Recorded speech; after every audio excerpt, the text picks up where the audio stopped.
With Marvel Studios' Hawkeye officially done, I want to take a few minutes and give my quick thoughts on Hawkeye. So, spoilers ahead, I guess.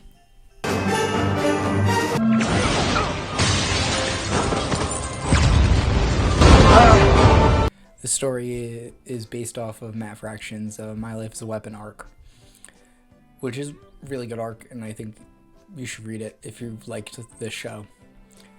Because they do a couple things different here, like most Marvel stuff, and I think it's worth reading. But the story takes place 5 years after Endgame, and Clint is still dealing with the grief and from the death of Natasha. And that kind of plays out here. And with Yelena shows up, and we get to see the effects of that. But Clint is also trying to be a family man more so than he was before.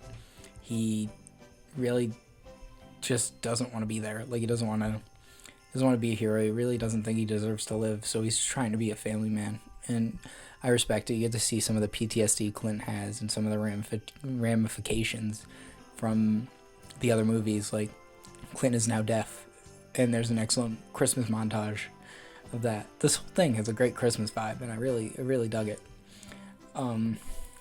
Yeah, so it made me really happy, like, every week. Then we meet Haley Steinfeld's Kate Bishop, who needs Clint's help, basically, from the Tracksuit Mafia, where they walk around and they're just like, bro. It's really funny. And we meet Echo. I forget her name, so forgive me. But she's a formidable foe. And you get to see some really cool fight scenes with her and dealing with, like you know how Matt Murdock had the blind sight? We get to see what it's like to be deaf instead, the other way. And she's very capable, and I really liked it. Yelena's here. She and Haley Steinfeld have some great chemistry, and there's this one particular scene in the last episode where they're fighting, and then after the fight they just kind of like talk about how cool each other's moves are. It's really funny. And there's another scene in episode 5 where they are sitting in a Kate Bishop's apartment, and Yelena just broke in and made mac and cheese, and she's like offering her mac and cheese, and Haley Steinfeld's all like on guard and stuff, and it's really funny.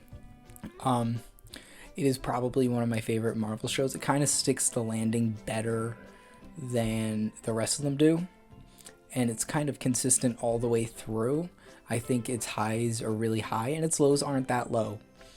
It's kind of consistent all around, where like some shows went really high and then couldn't stick the landing. This one really manages to bring it all together and also set up future for whatever Yelena's going to do, which we aren't unclear about, and Haley Steinfeld having a future in this superhero gig thing, which is really cool. The villain is basically Kate's mom, but under the influence of Wilson Fisk is here, played by the Netflix show's Vincent D'Onofrio, which is really cool. Finally a cameo that meant something, went somewhere, and wasn't just like Paul Bettany trolling people. Still bitter about it. I don't really want to talk about it. But yeah, this show was really good.